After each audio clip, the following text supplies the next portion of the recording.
At its peak, Lakewood Church drew 52,000 people every weekend, generating $90 million a year and filling a $105 million arena with spectacle and hope. But today, half the seats are empty. Revenue is down by tens of millions, and scandals won't stop coming. How did Joel Osteen's unstoppable church become an empire in crisis?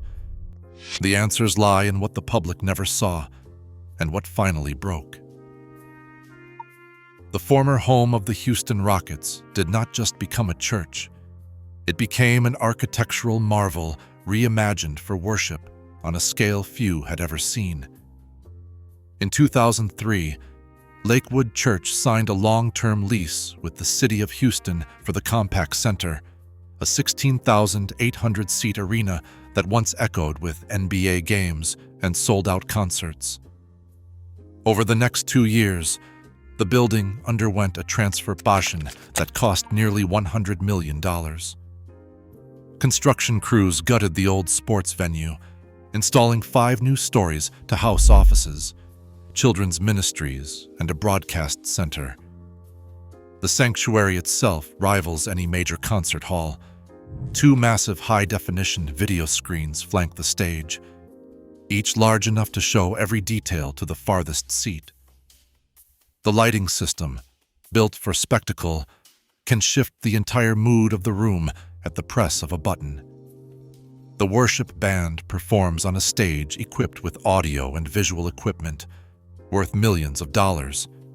Every weekend, production teams run multiple camera feeds, rehearsed cues, and real-time editing to deliver a seamless show, both to the crowd in the seats and to millions watching around the world. The building's scale and technology are not just impressive. They are essential. Every inch, every watt, every seat was designed for a full house. The energy of a packed arena became the heartbeat of Lakewood's identity.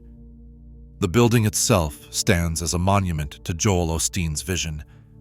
Faith as an experience, church as an event, and every service as a broadcast-ready spectacle. Lakewood's operation runs on a financial engine as impressive as its stadium-sized sanctuary. Annual revenue hovers around $90 million, with the vast majority coming directly from followers, tithes, offerings, and the sale of church-branded resources. More than 70% of the budget is dedicated to television broadcasts, weekly services, and a traveling show that brings Lakewood's production to arenas nationwide. The church employs over 350 staff members to manage everything from worship planning to translation, broadcast, and administration. Joel Osteen's global reach extends far beyond Houston. His television program is syndicated in over 100 countries, and in the United States alone, it draws millions of viewers each week. Book sales add another layer to the empire. Osteen's titles have sold over 20 million copies worldwide, with bestsellers like Your Best Life Now and Become a Better You, populating airport bookstores and Amazon's top charts. He has said publicly that he has not taken a salary from Lakewood since 2005, relying instead on royalties and speaking fees. The prosperity message is at the heart of this machine. Every sermon promises that God has favor in store, that better days are coming, that positive thinking and faithful words can unlock abundance. It is a formula built for mass appeal. No mention of hell, little talk of sin, and no controversy. The message is simple, repeatable, and endlessly marketable. For years, this approach turned Lakewood into a global brand, a church, a media company, and a motivational platform rolled into one. August 2017. Hurricane Harvey slams into Houston, submerging entire neighborhoods and sending thousands scrambling for shelter. All across the city, churches, schools, and convention centers throw open their doors. But the largest church building in Houston Lakewood's 16,800-seat arena remains locked. Online, questions start piling up. Lakewood's social media account posts that the church is inaccessible due to severe flooding. An associate pastor repeats the claim, but residents living nearby begin sharing photos and videos. The streets around the building look clear. The parking lots are visible, not underwater. Images of dry pavement and locked glass doors spread across Twitter and Facebook, igniting a wave of anger. Local news outlets pick up the story. Reporters drive by, confirming that the area is not under a flood warning. A Houston resident whose photo goes viral, showing the empty entrance, tells a reporter that they needed shelter and that the doors stayed shut. Criticism intensifies. How could a church with so much space, so many resources, and a brand built on hope and generosity keep its doors closed while the city drowns? Under mounting public pressure, Lakewood reverses course. On August 29th, 2 days after the initial posts, the church announces it will open as a shelter, partnering with the city and the Red Cross. But the damage is done. National headlines question Lakewood's compassion.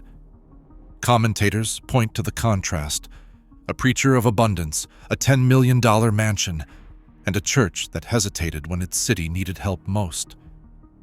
The viral photos and the residents' voice become evidence of a gap between the church's image and its actions, raising new questions about who Lakewood is really built to serve.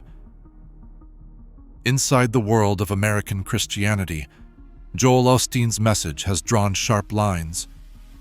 Michael Horton, a respected Reformed theologian, has called Osteen's teaching a false gospel, warning that it trades the core of Christianity for the promise of personal happiness and success. John MacArthur, another influential pastor, has labeled Lakewood's sermons a joke, arguing that they strip away the difficult truths of faith in favor of an endless stream of positivity. These are not criticisms from the outside. They come from leaders within the church itself, who see Osteen's approach as hollowing out the substance of Christian belief. The pushback is not just academic. In a widely watched 2011 CNN interview, Osteen dodged direct questions about whether Mormonism was a cult, choosing instead to emphasize common ground and broad language about accepting Christ. When pressed on the specifics of salvation, his answers stayed vague, focusing on relationships and encouragement rather than doctrine. For critics, these moments revealed a calculated avoidance of controversy, a strategy that kept Lakewood's doors open to everyone, but left the foundation of its faith undefined. Then came March 15th, 2020. As the pandemic forced Lakewood to close its doors, the church's production engine moved online. Streaming services continued with the same high-gloss polish, but the absence of a live audience made something clear. The messages, filmed from Osteen's home or an empty arena, sounded nearly identical week after week. They were promises of breakthrough, affirmations of victory, and little else. Without the energy of a packed house, the repetition stood out. Viewers at home began to notice that, for all the spectacle, the content itself was thin. What once felt uplifting in a crowd now felt empty on a screen. The cracks in Lakewood's model, already visible to some, were now impossible to ignore. Attendance at Lakewood no longer matches the scale of its arena. Once the church drew crowds that filled every seat across multiple services, now entire sections sit empty and roped off. Observers estimate weekly attendance is near 25,000, a sharp drop from the church's peak. Financial stress is visible behind the scenes.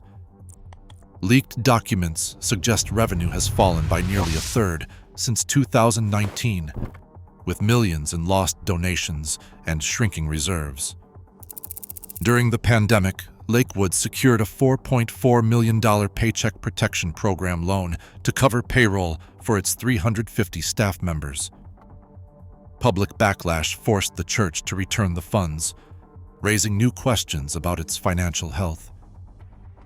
Then, in late 2021, a plumber repairing a wall discovered $600,000 in cash and checks hidden behind bathroom tiles. Money linked to a 2014 theft that had never been solved. Each revelation has deepened staff anxiety and eroded trust, exposing the operational strain beneath Lakewood's polished surface. On February 11, 2024, a woman carrying an AR-15 rifle walked into Lakewood Church during a Sunday service and opened fire before being shot by off-duty police officers who were working security. Her 7-year-old son was critically wounded in the chaos. The shooting underscored a reality that security teams had quietly discussed for years. Even with armed guards, a megachurch is never truly protected from sudden violence. The building's sheer size, the constant flow of visitors, and the need to appear welcoming all work against airtight security. These vulnerabilities are not unique to Lakewood. They are baked into the business model. The church's fixed costs demand crowds, but crowds demand openness. Meanwhile, the rise of online streaming and endless digital content has stripped away the uniqueness that once justified Lakewood's scale. What once felt like innovation now looks like exposure, both financially and physically. Today, Lakewood's empty seats echo a nationwide shift. In the United States, religious attendance is at record lows, with just 28% attending weekly. The spectacle may fade, but the search for meaning does not. When faith becomes a brand, what is left when the market moves on? Share your thoughts below.